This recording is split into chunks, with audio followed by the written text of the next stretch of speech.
Hello, class, and welcome. This is week two, and I'm Michael DePatrick Moulton. Uh, my middle name is DePatrick, of course. Um, so this week we're supposed to discuss the most memorable moments. One of our most memorable moments. I have plenty of memorable moments, but however, there's one memorable moment that sticks out to me overall. Now, as you well know, grandmothers are like the nicest people to have around.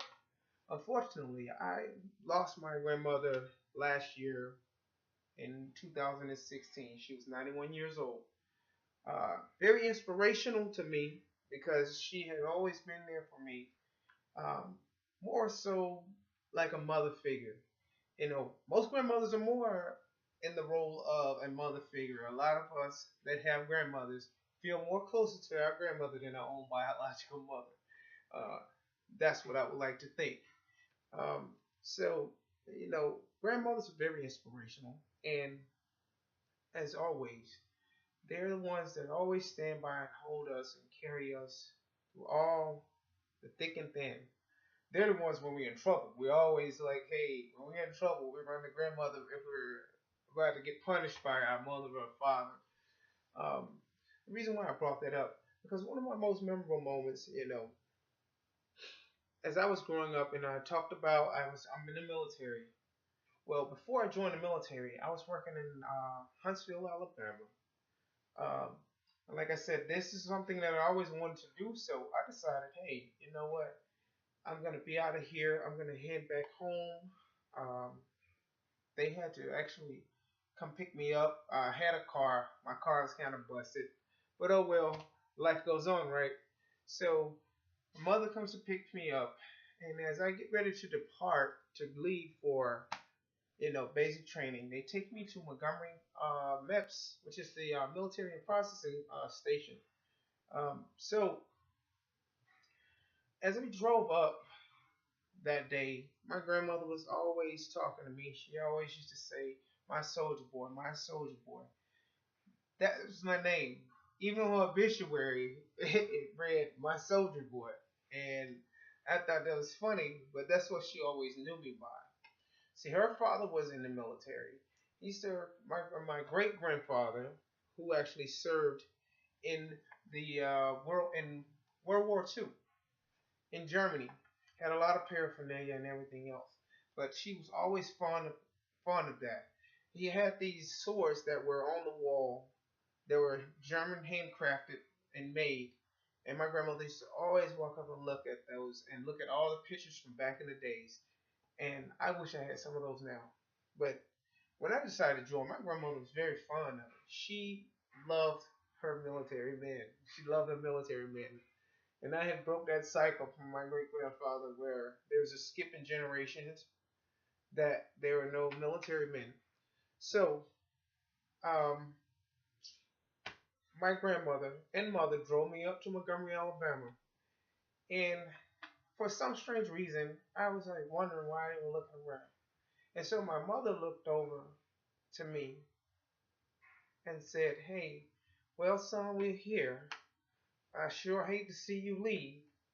And like both my grandmother and mother stated, "Hey, we don't have any money to give you." And I said, "Well, hey, there's no problem.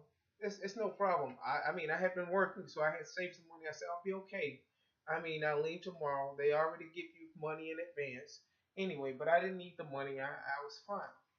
And so my grandmother looks over at me. She says, "Son, I don't have much to give you, but I do have this little Bible here." So she handed me this little green Bible, and I was like, okay, I got this Bible. It really didn't hit me at the time. I know I was kind of grown up in a Christian home. Didn't really hit me until now. But I would like to say that it had made a great impact on me today of where I'm at. After all I've been through, and now I think back on that time is where I'm at now in my life. It's like, wow, I never thought this little Bible would be the foundation that has kept me safe. I felt God is with me, and it hit me the other day. God was with me from the beginning, even through my grandmother. Believe it or not, my grandmother could not read or write, but she was wise beyond her years. And sometimes God works through people. That's my belief. I know everybody may not believe in God or believe in Christianity, and that's fine. But we all have to believe in something, however. But I felt that that was a great impact to me throughout that time, and all of the deployments and serving in combat zones, hostile environments, even out partying. And that's what I feel like we're losing a bit of. Me and my sister had a 2-hour conversation the other day about prayer warriors. That we don't have that in our homes anymore.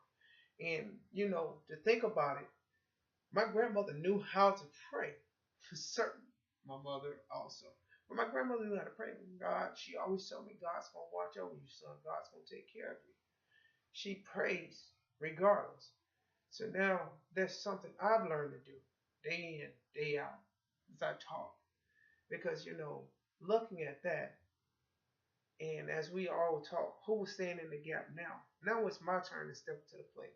So I really thank my grandmother for bringing me forward to move me in a direction, to look out for others as she looked out for me. That small impact, that small gesture made a great impact in the end. So um, that's my most memorable moment. That's one of my most memorable moments. And I miss her every day. As we all miss our grandmothers, of course. But thank y'all for listening, and I hope to hear from you all. Goodbye.